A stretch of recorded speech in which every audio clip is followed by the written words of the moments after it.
এখানে কাঁঠালের বীজ পুঁতি, তাহলে যখন গাছ হবে তখন কাঁঠাল খেতে পাবো।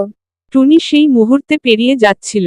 ও দেখে ভাবল, আরে সোনার মুরগি বীজ পুঁতছে, দেখতে হবে কিসের চাষ করে ও। আগের বার তো আমের চাষ করেছিল, দারুণ আম খেয়েছি।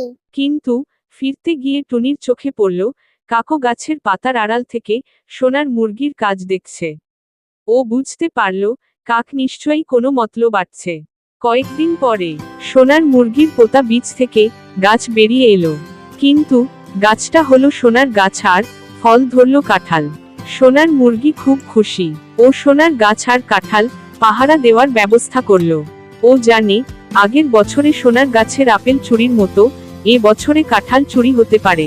কাক কাঁঠাল ধরার খবর পেয়ে তককে তককে থাকতে শুরু করে, কবে কাঁঠাল পাকবে আর কবে সে কাঁঠাল চুরি করতে পারবে।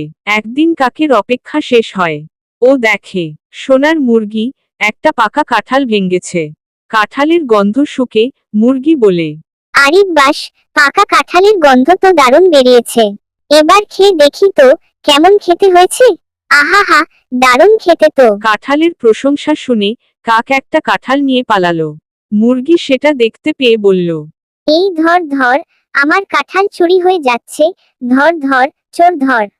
সেই সময় টুনি যাচ্ছিল ওখান দিয়ে। সোনার মুরগি ওকেই বলল। ওই কাঁঠাল চোরকে ধর টুনি। টুনি বলল, আমি কাঁঠাল ফেরত আনতে পারি যদি তুমি আমাকে কাঁঠাল দাও পুরস্কার হিসেবে। মুরগি বলল, রাজি।